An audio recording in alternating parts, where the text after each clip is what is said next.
স্বস্তিক শব্দটি সংস্কৃত স্বস্তিক থেকে এসেছে, যার অর্থ মঙ্গলের জন্য সহায়ক। স্বস্তিক একটি সংস্কৃত শব্দ। স এবং অস্তি এই দুই শব্দ নিয়ে স্বস্তিক শব্দটি গঠিত হয়েছে। স্বস্তিক চিহ্ন 4 দিক, 4 বেদ, 4 ধাম, 4 বর্ণ, 4 আশ্রম, মানব জীবনে 4 পর্ব এবং 4 দেবতা ব্রহ্মা, বিষ্ণু, মহেশ্বর এবং গণেশকে উপস্থাপন করে। সনাতন ধর্মে কোনো শুভ কর্ম প্রারম্ভের পূর্বে স্বস্তিক চিহ্নের ব্যবহার মঙ্গলময় মানা হয়।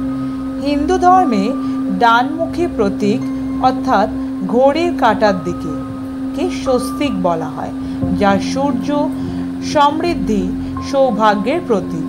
অন্যদিকে বামমুখী প্রতীক অর্থাৎ ঘড়ির কাঁটার বিপরীতকে বলা হয় সৌভাস্তিক, যা অন্ধকার রাত বা তান্ত্রিক দিকগুলির প্রতীক।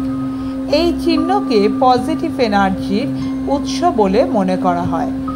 যে বাড়িতে পূজার সময় স্বস্তিক চিহ্ন আঁকা হয় সেই বাড়িতে সুখ, সৌভাগ্য ও সমৃদ্ধির কখনো অভাব ঘটে না।